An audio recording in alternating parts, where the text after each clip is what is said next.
Olá, bem-vindos a mais um Mineiro Responde, do canal Mineiro de Dados. Hoje a gente vai falar sobre um tipo de erro que comumente tem acontecido quando as pessoas estão tentando lidar com arquivos exportados da Scopus e levando para o Voice Viewer, tá? E a síntese desse erro se resume a aspas. Basicamente o problema está em aspas, tá? Para que a gente possa evitar esse erro, nós temos algumas estratégias iniciais que eu já costumo falar quando a gente fala da geração da sua amostra, mas às vezes você precisa ir dentro do arquivo resolver o problema quando ele ocorre. Eu vou fazer aqui uma busca utilizando um termo que eu composto aqui, Conceptual Framework, porque eu vi que eu consegui encontrar arquivos que teriam esse problema, apenas uma amostra qualquer. E se eu der um search pedindo só pelo título do artigo contendo isso, vai estar um número grande de resultados, 9.371 documentos. Eu vou pedir só os artigos de 2021, tá? Estou fazendo isso apenas para conseguir reproduzir esse erro. E vou dar uma limitação aqui, vou ficar com 569 documentos. Na hora de eu fazer a exportação, eu seleciono todos, pego aqui e faço a minha seleção que eu costumo recomendar, que já evita um pouco esses problemas. Que é você pedir para, sendo um CSV, você pedir toda a parte de citação, informações bibliográficas, usar o abstract as keywords e conference information include references. Porque trade names, accession numbers e alguns outros aqui costumam causar mais frequentemente esse tipo de errinho que acontece, tá? Eu vou pedir para exportar esse arquivo, ele vai colocar aqui como arquivo Scopus 11, provavelmente, né, quando ele fizer o download. Baixou aqui. E agora eu vou tentar abrir esse arquivo lá no Voice Viewer, ok? Então vamos pegar aqui o Voice Viewer e vou pedir para criar. Aqui eu vou ter esse Bibliographic Map. Pedir para abrir, né, de um Bibliographic Database. E se eu botar aqui até o Scopus 11 diretamente, porque é o nome do arquivinho lá, vou dar um Next e ele vai dar um erro, tá vendo? Ele está dizendo que na linha 9, e veja bem, é muito importante você prestar atenção nisso. Ele diz qual é a linha onde tem o erro. Na linha 9, tem um problema, que é invalid char between encapsulated token and delimiter.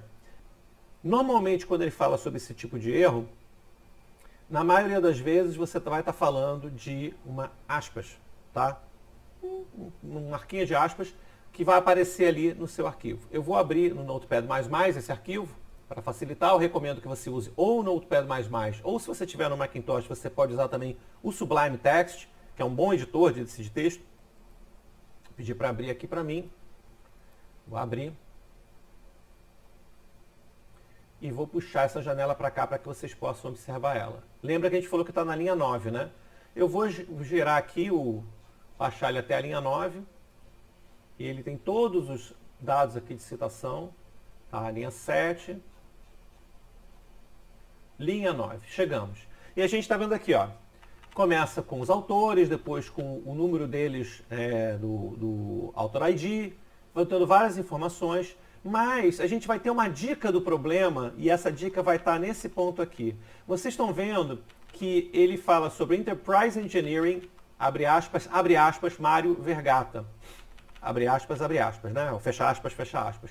É necessário que você tenha as aspas dobradas para que ele consiga entender que você está abrindo e fechando aspas. Porque quando ele vê duas vezes as aspas, ele vai depois simplificar para uma.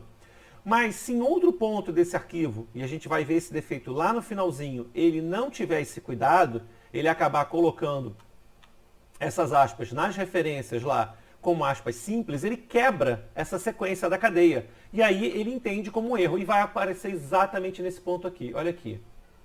Ao finalzinho aqui, ele vai ter esse momento em que ele bota Tiburzi L, Enterprise Engineering, Mário Lucchesi, fecha aspas, Italy, etc., que é exatamente o dado de contato que você vai ter aqui mais ao final. E esse abre aspas aqui é que está dando problema. Se eu remover ele, eu resolvo o problema. É só remover nesse ponto aqui. Lembra que o erro está na linha 9, ok? Eu vou salvar esse arquivo agora. Eu vou voltar agora para o Voice Viewer. Vou dar um OK, vou dar um back aqui, avançar novamente e dar um Next. E ele vai ler agora o arquivo Scopus. E não deu erro mais.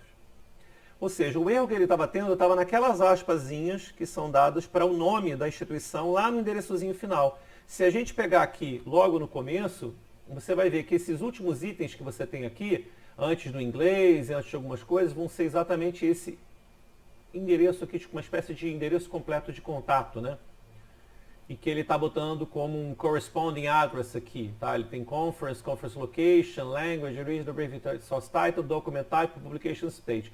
Tudo isso aqui são coisas anteriores, né? Code and PubMed ID, o ID, o conference code, mas ele vai ter uma hora que ele vai ter o correspondence address. Esse corresponding address, se ele tiver uma aspa no meio dele, ele quebra o documento e quebra a história. Uma outra alternativa que você teria seria o quê? Em vez de você fazer isso que a gente fez, se você quiser simplificar e se você estiver tendo várias vezes esse problema, é você dar uma olhada aqui para tirar o correspondence address, que é o que eu vou fazer neste ponto daqui. Eu vou exportar novamente, ele vai exportar como 12.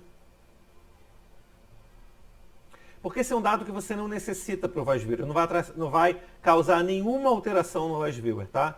Então uma dica é você tirar o corresponding address também, porque é um lugar onde eventualmente vai aparecer esse tipo de erro também. É um campo que costuma dar erro para o VoiceViewer, tá? Então vamos deixar ele carregar. Eu já vou preparar aqui para criar um novo, né? Baseado aqui nesse dado.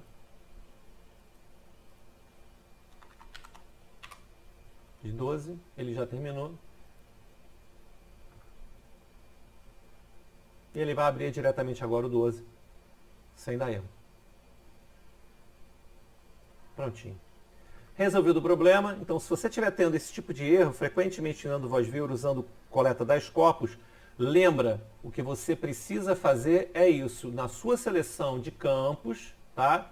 Possíveis para exportação, você também vai retirar o corresponding address, correspondence address, porque ele não tem diferença para você. Ele não é usado para o VoiceViewer para nada, tá? A não ser que você deseje, por algum outro motivo, e aí você salve em separado um novo arquivo, ok? Então, essa fica sendo a ficha padrão para você tentar fazer a sua exportação, beleza? Se vocês gostaram do vídeo, deixem seu joinha, divulguem o canal, ajudem o canal a crescer para a gente poder fazer cada vez mais conteúdo sobre VoiceViewer, mais conteúdo sobre técnicas que a gente pode utilizar em pesquisa, outros softwares e outras coisas, ok? Não deixem de seguir o canal, ativar o sininho e até o próximo vídeo.